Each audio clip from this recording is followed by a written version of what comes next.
Welcome to B2B Marketers on a Mission, a podcast for change makers where we question the conventional, debunk marketing myths, provide actionable tips, think differently, disrupt industries, and take your marketing to a new level.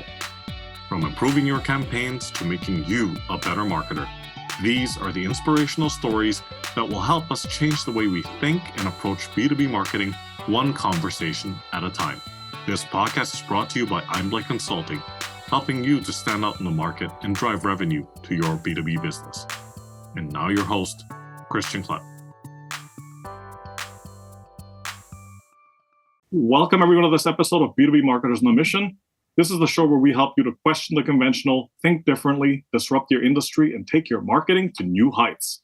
This is your host, Christian Klepp, and today I'm joined by someone on a mission to help B2B companies to fix their marketing and grow sustainably. So, Mr. Marketing Max, welcome to the show, sir. Thanks for having me, Christian. Good to be here. Really looking forward to this conversation, Max. So let's dive in because we are going to touch on a subject today, which you and I will both agree a lot of marketers are ashamed to admit. All right. And what is that? It's the real reason why your marketing isn't working and how to fix it, right? So why don't we kick off the conversation with this question? Despite investing heavily in marketing campaigns, a lot of B2B companies find that their efforts are not translating into sales or marketing engagement. Why do you think that is? I think it boils down to really two things. Number one is having a marketing message that people actually want to hear or learn more about. I talk a lot about finding the right marketing message is much like finding like the juiciest carrot that you could possibly dangle in front of your target audience. And I think most companies in general, but especially B2B companies, I find there's a lot more B2B companies than I work with than B2C companies. They simply just tell people what their product is, and their entire marketing strategy, whether they're trying to get their message across in an ad or on their website or in a cold email, is simply just telling people what their product does. And they don't actually dangle whatever the juiciest carrot would potentially be for their target customer. And normally 9 times out of 10, the juiciest carrot is the outcome of actually working with you or buying your product or signing up for your service. So I think number one is the marketing message that most companies spend lots of money on, or even little bit of money, but it tends to be the big chunk of what they have. You know, you're spending your precious dollars on marketing and you're putting that marketing spend behind messaging that's just falling short and that's not actually compelling or intriguing at all. So that's the first thing. And I think the second thing is people really don't understand the rule of fifths. I talk about this a lot too. I think a lot of companies just run a Facebook ad or send a cold email or post on Instagram or send a LinkedIn message or jump on a podcast, and they expect that a bunch of people to see that ad, see that LinkedIn post, see that cold email, and immediately book a demo call or immediately sign up for the product or give the SaaS tool a free trial or whatever it is. And the truth is, there was a study done a number of years ago by Harvard that said someone needs to see or hear your brand at least 5 times if they are going to even decide if they're going to purchase your product or not. Now, that number, oftentimes people say, is much higher these days because that study was done a long time ago. And so, you know, today, given the amount of content we see as humans and the amount of content we digest scrolling through Instagram, scrolling through Facebook, driving around, more billboards, more logos, we just see so many more things. And there's a lot more competition in the market now as the barrier to entry to build a business, a product, a service, whatever, has gotten much lower. That a lot of people say that number is actually closer to 15. But I still like to call it the rule of fifths and just call that out as, you know, the second reason why a lot of people don't maximize their investment into marketing, whatever that may be and whatever marketing channel that is you need to be everywhere in front of your target customers. Every time they hop on LinkedIn, you should be pumping out enough content so that, you know, 1 out of every 3 times they hop on LinkedIn, they're seeing your face. You should be running so many retargeting ads that you just feel like, or the customer just feels like you are everywhere. And if you can do that with a really good message, to kind of go back to the first point, with a really good carrot, as I like to call it, then you're going to start to really see success with your marketing. And, you know, you're going to get on demo calls where people say, oh my God, I'm seeing you everywhere. Or wow, like I really love this message, or wow, you have exactly what I'm looking for. And oftentimes what people are looking for is not your product or service. They're looking for the outcome. It's very, very, very different. People aren't looking for Facebook ads as a service, right? What people are looking for is a 2x return on ad spend these days, or a 4x return on ad spend, a long time ago. So a lot of marketing agencies, just to use an example, a lot of marketing agencies will say, we help you grow with Facebook ads. It's like, okay, great. I'm not looking just for a Facebook ads agency. What I'm really looking for is someone that is going to generate a 2x ROI or help me lower my CAC 30%. And so by leading with that messaging, we lower e-commerce brands cost to acquire customer by 30%, and plastering that everywhere, you're going to start to see a lot more success, especially if you have then the third thing, and forgive me if I'm rambling, but I guess like the honorable mention, the third thing is social proof. So if you have testimonials, case studies, social proof to back up that carrot, whatever that outcome is, you're hitting the trifecta of marketing, and you're going to start to see a lot more bang for your buck with your time, energy, and money investment into marketing. Absolutely, absolutely. And yes, I have seen that Harvard study, and it's interesting how many companies are missing out on that. But I have two follow-up questions based on what you've talked to us about in the past couple of minutes. So the first one is regarding messaging, and I agree, it's so important to get that right. But from your experience, why do you feel that so many B2B companies, I feel that like they're always the repeat offenders, right? Why do they always default to the features instead of actually thinking about the outcome or the benefits to the target audience, the customers? Because, and I don't mean this in a negative way towards anyone listening or towards anyone that does this, but it's the easiest. It's the easiest, most lazy way to do marketing. It's, we spend tons of time and energy and money building out features, right? If you're a SaaS business, you're spending all your time building out features. You're spending a ton of time on sales calls with people who are saying, hey, can you add this feature? Hey, does your tool do this? And your conversations oftentimes are about, especially in the early days, they're about features. And again, yeah, you're just spending a lot of your internal time in meetings and everything saying, when is this feature going to launch? When is this feature going to launch? When in reality, people don't care about the feature. They care about the outcome of the feature, right? So if in Canva, let's just use Canva as an example. If in Canva, people are saying, hey, I really want to be able to remove the background, right? They want a background remover, which they have, but let's just say, right, people are requesting that. And everyone requests the background remover. Well, you could certainly run an ad the moment you drop the background remover. You can send an email to all of the people who have ever signed up for a free trial but maybe didn't convert. You can send an email that says, hey, we now have a background remover. But it's so much more powerful to say, you can now remove these specific backgrounds for your podcast interview clips, right? Like talking about like the outcome of it, right? So figure out who the core ICP is and what are they using the feature to accomplish. That is what you want to put in your messaging, because at the end of the day, people don't care about the feature, even though the conversations are about it. What they really care is the outcome of using the feature. And I think people just spend too much time, energy, and money on the feature itself. And so it's one-dimensional thinking. Maybe lazy isn't the best, most PC word for it, but it's one-dimensional thinking. It's what you're spending most of your time, energy, and money doing, is building out the features and selling the features, when in reality, no one cares about the features. People don't care that the Lamborghini's seat, was made with a particular kind of leather. What they care about is, feeling comfortable when they drive. What they feel about it, what they want to know is, is it going to help me look cool in front of my friends when they get into the seat, right? They want the outcome of the product of the feature, not the product of the feature itself. Absolutely, absolutely, fantastic. So that was follow-up question number one. Follow-up question number two is, you said you were talking about the need to be everywhere. And what do you say, and I'm sure there's a camp out there that says, well, we feel that it's better to just focus on a couple of channels and be great at them rather than be in multiple channels and be mediocre at all of them. So what are your thoughts on that? I think it's a fine line. My response would be twofold. One, if you're going to be on two platforms or two channels, be everywhere on those two channels. Right? If you're going to really focus on LinkedIn, don't post once a day. Post 2 to 3 times a day. Like comment on 100 comments a day. Just like especially if you're going to niche down to just 2, man, like go hard. Like you could always be doing more. And I just see so many companies that are like, oh, we get all of our clients from LinkedIn.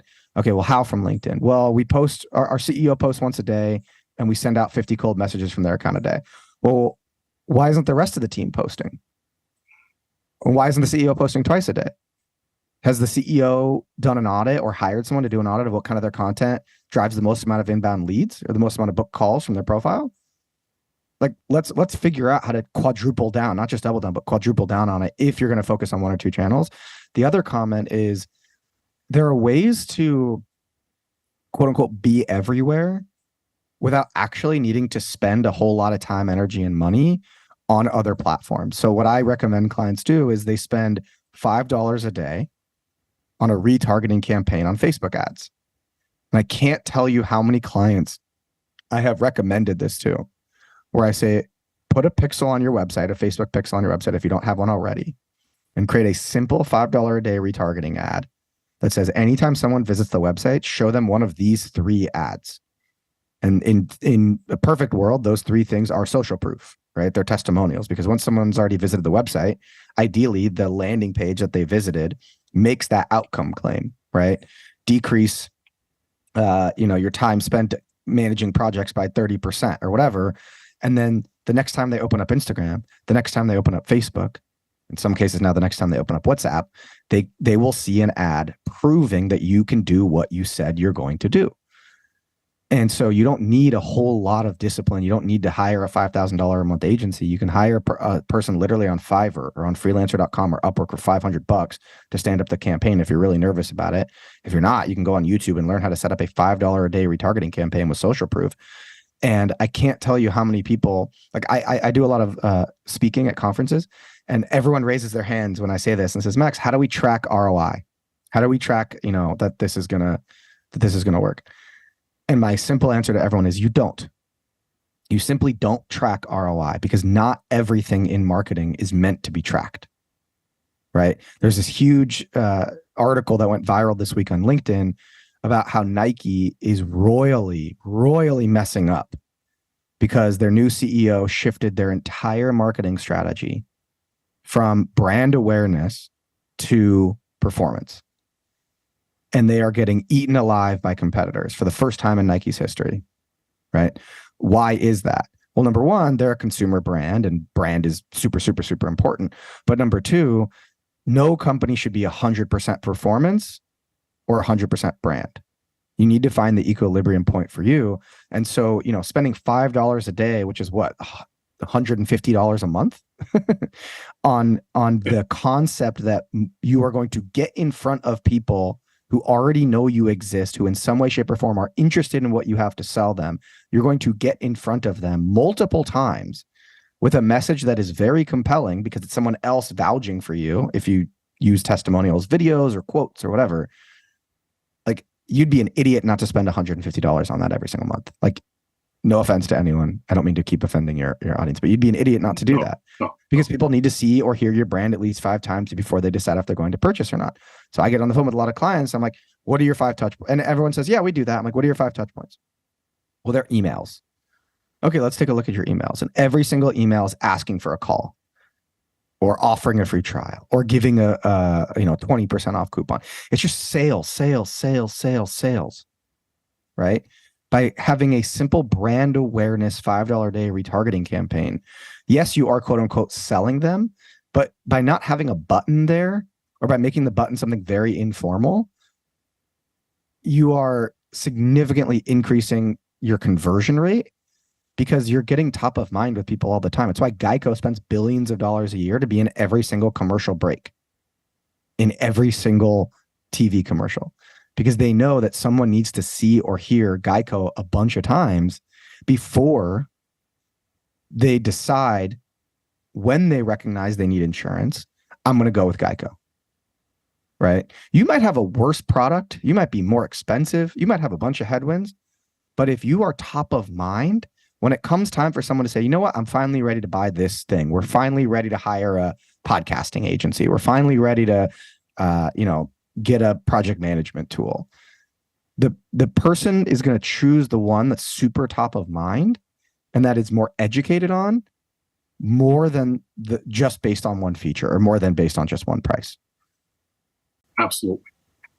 I'm going to move us on to the next question, which is about the importance of having the following to fix marketing efforts. And top level, I'm happy to repeat, right? Clear messaging, consistent touch points, and understanding customer needs. All three of those things that you just mentioned are table stakes. Mm-hmm.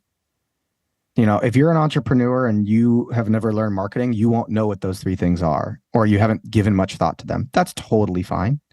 But spending 30 minutes or an hour with a old-fashioned pen and paper notepad and writing down really clearly who your target customer is, what podcasts they listen to, what influencers they follow on any platform, even if it's B2B influencer on LinkedIn or whatever, right? What's their age? What's their name? What city do they live in? What car do they drive? Getting really clear on who your ideal customer profile is helps you with all three of those things. And then it'll start to unlock opportunities for you, because you'll be, oh, maybe we should sponsor this podcast, or, oh, maybe we should reach out to this influencer for a partnership, or, oh, maybe if we can't afford that, we should at least look at what kind of content is in that podcast, or what kind of content that influencer creates, so that we can create that content for our social channels. So that's the first thing, is it's table stakes, and doing a simple exercise like that will unlock so many doors for you. The second thing is, you are not going to hit the nail on the head the first go around. Like, if you did that exercise and you said, okay, our target customer is, Zoe, 32-year-old, head of social media, lives in New York City, doesn't drive a car because she lives in New York City, makes $250,000 a year, works for a company that does over $100 million a year.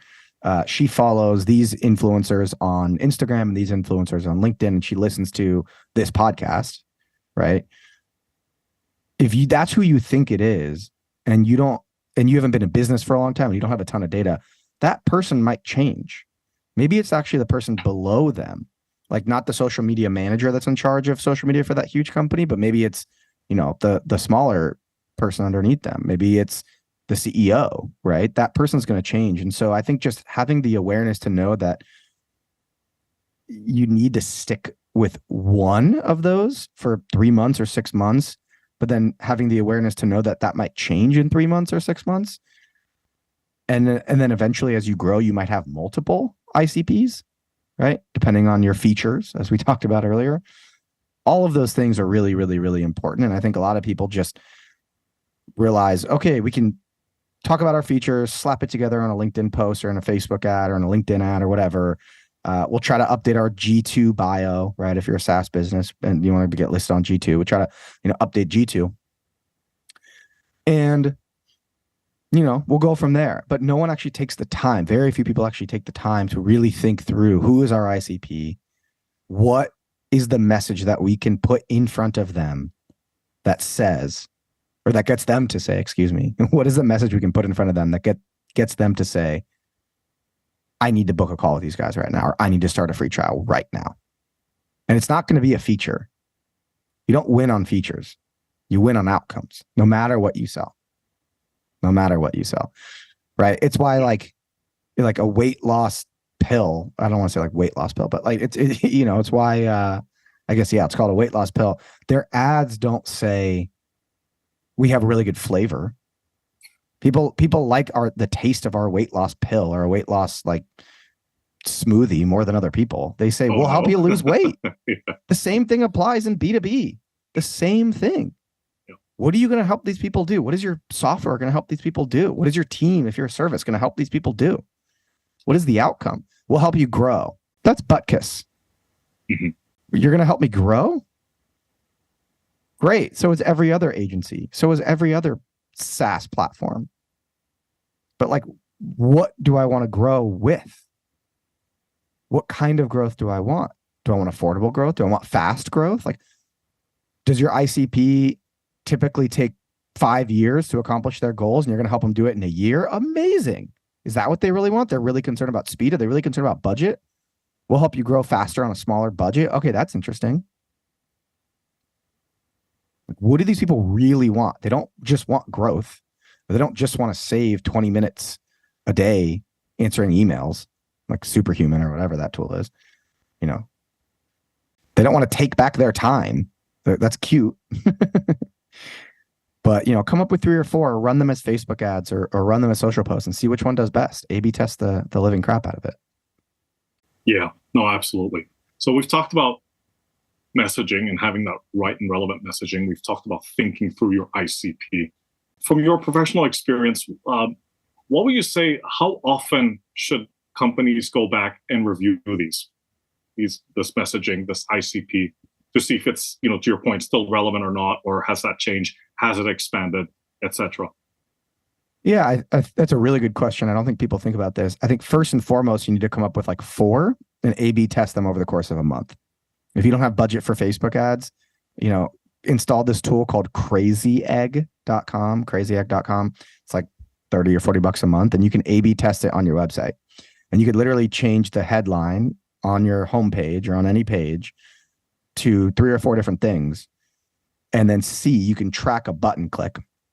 And you can see, depending on the headline shown to the people who visit that page, which headline gets the most amount of people to click, book a call or book a demo or sign up for a free trial or whatever it is, right? Whatever your main CTA, call to action button is. You should do that over the course of, 30 days, depending on how many people visit your website or depending on how big your Facebook ad budget is to test. Once you have that message, I would say every 3 to 6 months, I would even calendar block or set an email like on snooze for 3 to 6 months, because the last thing you want to do is not reintroduce some new variations of that to test before it starts to not work anymore.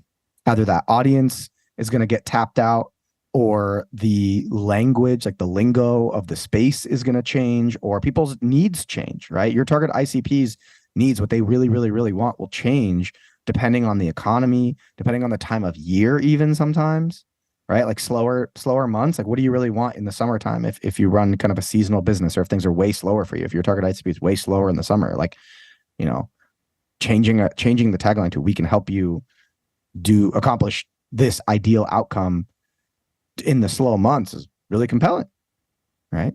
So you want to proactively do it. You don't just want to do this when things stop working, like anything else in business. Absolutely. Max, I'm going to throw this wild card out there because you've brought it up a couple of times now. So I'm seeing a bit of a pattern, right? And it's on the question of technology, right? Okay. You've mentioned a couple of platforms or software that people can use. And I think where I'm going with this question is, do you feel sometimes that there are B2B marketers and B2B companies out there that get so either inundated or seduced by that technology that they let the technology take over instead of actually doing good marketing, right? So what are your thoughts on that? Like, what's the fine line between good marketing and actually using the technology to support that marketing?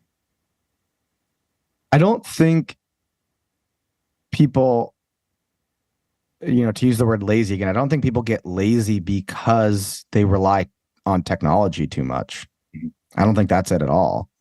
I think people think marketing is easier than it is, regardless of the technology they use, regardless of their industry, their product, their service. There's this very famous quote, and I forget who said it, and I don't even remember the exact words of it, but it was basically like, first-time entrepreneurs spend 80% of their budget on product and 20% of their budget on marketing. Second-time entrepreneurs spend 80% of their budget on marketing and 20% of their budget on product. Marketing is just way more difficult than people think. Whether you're a marketer or you're an entrepreneur who came up with the idea and is running the company, you think that everyone wants what you have to sell. Because either A, you wanted it, so you went out and created it, or they sold you that people want this product in the job interview. And the 50,000 people that use it, or the 500 people that use it, or the 5 clients, or whatever it is, indicates to you that people want this. So you just think, oh, we just have to go tell more people that it exists, and they'll show up. That's not how it works. That's not how it works at all. If you build it and they will come, the famous line from Field of Dreams, that great movie, really, really, really great movie, is the epitome of the trap that entrepreneurs and marketers fall into. They think just by introducing the product or service to people, they're going to go, oh my God, I need this, I want this. Because either A, they had it they had that need and they found it, or the proof that other people are buying this, more people want it. But once you escape that first cohort, that first kind of early adopter group of customers who truly do want it just because it exists, which is very small and very rare, marketing is a huge uphill battle. It's a huge challenge. And how do you make it easier? You go back to those three things that I said. You figure out the carrot, aka the outcome that they want most, and you never stop jamming that carrot down people's throats. I know it sounds a little aggressive, but that's just what it is. Every huge company, every successful company does this. You might not see it, but Salesforce is at every single important conference. They're running ads on LinkedIn all the time. They're spending gajillions of dollars on Google. They might not show up in your world, but they show up multiple times to the people that they know will make the decision to purchase Salesforce's software. Geico on the consumer side, right? I use that example all the time just because it's the easiest, because everyone who has ever watched TV knows Geico's all over TV, right? But it works in B2B too. It 100% works in B2B too. I mean, I had a Facebook and Google ads agency that I sold 2 years ago, built it up to 7 figures in revenue, 15 full-time people, and very small to a lot of people, big to some, but very, very small to a lot of people. But the difference between the agencies that make $1 million a year or millions of dollars a year versus the ones that don't are the ones that spend money on marketing. They're the ones that spend on ads and that go to conferences versus the agencies that got up to 50K a month in revenue or 100K a month in revenue and did it all in the back of referrals and say, well, I'll just keep growing in the back of referrals and I'm too afraid to spend money on marketing, right? The ones that grow the most are everywhere to their target customers. They sponsor events, they run ads, they're on podcasts, they host podcasts, they do cold email, not just once, but they follow up on LinkedIn and then over text. And then, I mean, it's just nonstop on purpose because that's how it works. That's how it works. Yeah. No, absolutely. Absolutely. And on that point, I had a follow-up question for you. So, and you probably get this all the time, but I would imagine in SaaS and even in B2B tech, why do you think that there's still this hesitation for people to invest in marketing? Like you probably still talk to people that are like, yeah, I know, but what if we don't generate the right results or the results that we're expecting? So what do you say to those people that have those doubts? What's your other choice? That's my answer. Right. Growing on the back of referrals, to your earlier point, which is not sustainable in the long run. Yeah, you have to take risks. But I can't afford to. Then don't. Then get out of the game. You have to take risks. The analogy I'm using a lot these days is, I'm a big sports guy, love the NBA, the NFL. I'm a golfer, so obviously love golf. But in team sports, if you're the owner of a basketball team, right? In order to get the best talent on your team, you need to not only pay them a ton of money, but you need to guarantee them that they will get that money even if they get injured. That's a risk. That's a huge risk. LeBron's making $55 million a year. If LeBron gets injured, you still have to pay him. But that's just being in the league. That's just being in the game. Marketing is the same way. Maybe you can't spend $55 million. Okay, but let's take smaller risks. Yeah. Let's take smaller risks. Fair enough. You have to take risks to be in the game. Or you're never going to make the playoffs. People aren't going to come to watch your team. You're going to lose money. My grandfather was an entrepreneur. He's the single reason why I'm an entrepreneur. He came to this country with a few dollars in his pocket and was a serial entrepreneur. Some successes, some major failures, some successes. And he had a hat in his office that I have now in my office. He passed away. He has a hat in his office that says you got to spend money to make money. Absolutely. I had to blow $30,000 of my own money on Facebook ads before I found the right ad, showing to the right audience, dropping off on the right landing page with the right offer for my ad agency before I was able to acquire clients for like $2,000 all in. 2 to 3 grand all in. 2,600 or whatever, fluctuate around there, but let's say 2 to 3 grand. Mm-hmm. But once I cracked it, I was able to acquire a client, let's say for $2,500, and the value of that client for me was upwards of $50,000. So I spent 30. I got to a point where I can spend 25 and make 50. So all I needed was like literally 1 or 2 clients to repay back the 30K that I had to spend. Would I have kept going at 100K of just burning before I found the right ad and the right everything? No, of course not. There's thresholds. But you got to spend money to make money. You got to waste money, truly. And my wife, super positive, will always say, it's not a waste, you're learning. But you got to light some money on fire to start the fire. Yes. Yes. You know, you need some, what do they call it? Not timber. What's Kindling? Kindling. You need some kindling. Kindling. You know? Yeah. You need it. And it's got to be money. And if you don't have Absolutely. any money, if you're listening to this and you're like, Max, I have $0, then it's your time. Then you need to study how to create viral LinkedIn posts. You need to study, how to write the best cold email on planet Earth. Because you're either buying people's attention with money or with your time. And the only way to grow your business and to market your business is getting in front of people, getting people's attention. And you're either doing that with money or time. Money, aka ads, influencer partnerships, whatever. Yep. Time, meaning creating content. Absolutely. Networking, events, relationship building, writing the best Twitter hook you can possibly imagine, and then networking with people so that they retweet you. Mm-hmm. You buy people's attention with time or money. Yep. That's marketing. Yep. There's many ways to do it. Do it. Yeah. So marketing, Max, you've been, I think you've been on your soapbox all this time, but I'd like to politely ask you to please stay up there a while longer. I don't like being on a soapbox, but okay. A status quo that you passionately disagree with, and why?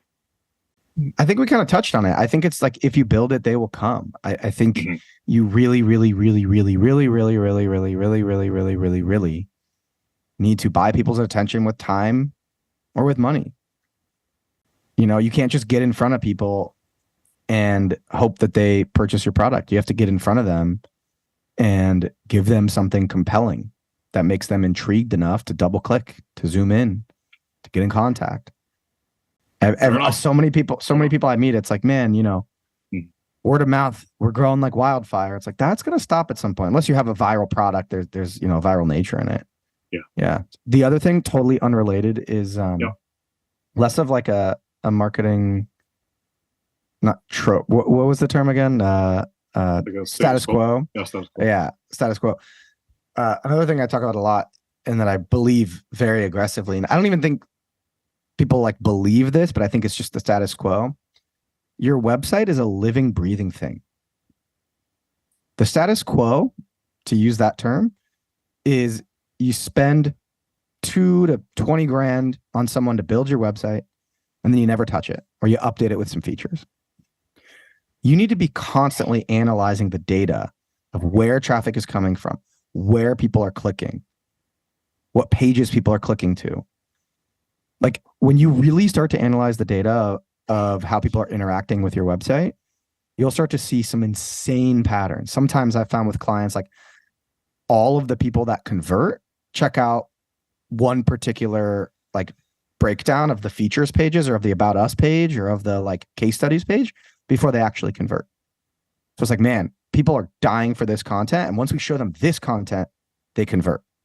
So how can we bring this content on the homepage? How can we take this content and put it in our retargeting ads? Like, there's a treasure trove of data inside of the data for your website's user behavior. Your website's a living, breathing thing. You need to be constantly updating it, analyzing it, checking it, testing call to actions, testing button colors, testing headlines, testing pictures, testing backgrounds. it's the easiest and best way by far to move the needle for your company. It's to A/B test your landing page or A/B test your homepage. Understand the data, see what's converting, and then iterate from there. Yeah. That is by far and away the number one thing that will have the biggest impact on revenue that you could do today. It's not running Facebook ads. It's not the $5 a day retargeting ad. It's thinking about your website as a living, breathing thing. If more brands spent as much time, energy, and money on A/B testing their website as they do A/B testing their ad creative, like on Facebook ads, we'd all be a lot richer. Oh, yeah. Yeah, absolutely. Absolutely. All right. 2 more questions for you, and then I'll let you go. Let's do it. All right. Here comes the bonus question. If you had a superpower, what would you choose and why? I've always really wanted to fly. Mm. That's always been my superpower. I think also, like, under the business context, if I really had to choose and I got like time to think about it, I'd probably choose reading people's minds. I would love to get on a sales call and just know that this person is just like not paying attention to me at all. Yeah. But my favorite superhero is Iron Man, just because he's because Robert Downey Jr. is awesome, and because he's rich and super cool and fights off bad guys with technology and not like bats. Right. And spiders. And spiders, yeah. Fair enough. I choose Robert Downey Jr. and Gwyneth Paltrow over Tobey Maguire and spiders any day. Hey, fair enough, man. Fair enough. Don't love spiders or bats, honestly. I've seen them up close and they're very weird. Yeah. I hear you. Wow. Marketing Max, this has been an awesome conversation. So thank you so much for coming on the show and for sharing your experience and expertise with the listeners. Please, quick introduction to yourself and how folks out there can get in touch with you. Intro for me. My name is Marketing Max. I spend most of my time on Twitter. So if you have any questions or anything that I spoke about today or want help with your marketing, feel free to DM me on Twitter at Marketing Max, or check out marketingmax.io. You can get in touch with me there. Yeah, I run a portfolio of marketing businesses. I run a couple different agencies, a couple different software businesses, media company. So I'm just a full stack marketer trying to help companies grow and scale with less stress and less headache and less budget. So thanks for having me on the show. Fantastic. A marketing renaissance man of sorts, if you will, right? Like I like that better than the soapbox thing you said I was on earlier, but I guess I always think of Renaissance man like sitting in a dark room smoking cigars, like hanging out, being mysterious. I'll take that. I'll take that. Right. Fantastic. All right, Marketing Max, thanks so much for your time. Take care, stay safe, and talk to you soon.